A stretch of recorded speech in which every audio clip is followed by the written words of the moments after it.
Chapter 3. What the ice gets, the ice keeps. What the ice gets, the ice keeps, Sir Shackleton told Captain Worsley. For a month, the men struggled to break the Endurance out of the ice. They chopped channels in the ice. Endurance tried to smash through. It was no use. The icy grip held her firm. On February 24th, 1915, Shackleton changed his plans.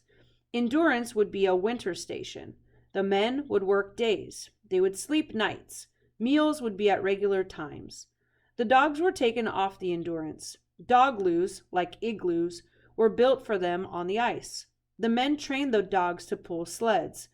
They raced them on flat ice. There was good-natured rivalry between teams of men and dogs. The men played ice hockey and ice soccer. They hunted seals for meat for the dogs and themselves. They saved the blubber for fuel because their supply of coal was running low. They collected information on weather, water, and sea life. They dropped nets through holes to collect fish. They played with a litter of newborn puppies, and they searched for a path to freedom. Sir Ernest kept the men busy. They would not have time to worry about danger and death. Even trapped in the ice, Endurance moved. When she was first trapped in January 1915, the expedition was within 100 miles of the shores of Antarctica. Now, the ice holding the ship shifted and drifted north. Shackleton was concerned. Winter was coming. Temperatures were dropping. Seals and birds were leaving. Storms were frequent. Where would the vagrant winds and currents carry the ship during the long winter months? Shackleton worried. Each day the men worked, played, and searched. Each day the sun set earlier and earlier. The men marveled at Antarctica's wonders. The ice cracked, creaked, groaned, grunted, squeaked, and squealed. Sometimes it sounded like screeching birds. Other times it whistled like steam kettles. Huge chunks would pop into the air, flip over, and crash back down. The men enjoyed wonderful mirages. Land suddenly appeared where there was no land. Icebergs floated in the sky. Ice cliffs doubled and tripled. The sun seemed to set and return. The men knew these were visual tricks of the air, land, and water. The winds blew stronger. The nights grew longer. The blizzards became more violent. Endurance drifted farther from the Antarctic shore. We said goodbye to the sun on May 1st, Shackleton wrote. The sun would not shine on them for 70 days. All hands are cheery and busy, and will do the best when the time for action comes. In the meantime, we must wait. Frank Hurley took many pictures. He rigged lights to photograph during the long Antarctic night. The lights would also help if the ice cracked and the remaining dogs had to be rushed on board.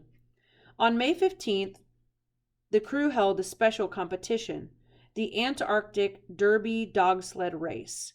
The racetrack was 700 yards long. 5 teams started. The men on the sidelines cheered even though they couldn't see the teams until the finish line. Captain Worsley was the winner.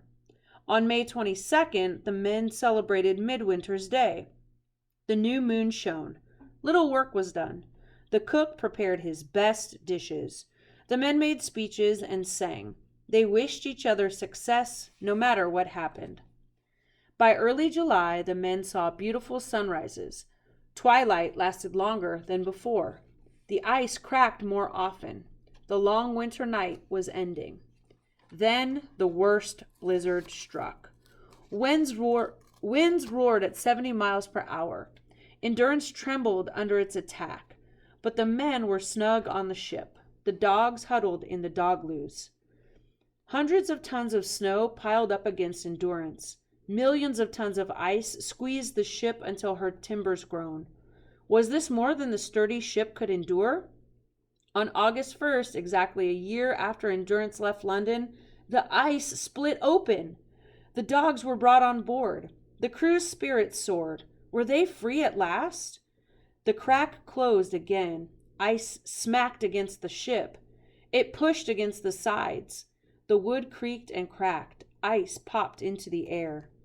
Shackleton worried about the ship's rudder. If ice broke it, they would not be able to steer the ship. On September 2nd, the ship jumped. She groaned and moaned as the ice shoved against her. For over a month, the men watched and waited and wondered. Would the ice keep what it caught? The deck shuddered, the wood bent. Every man was ready for disaster.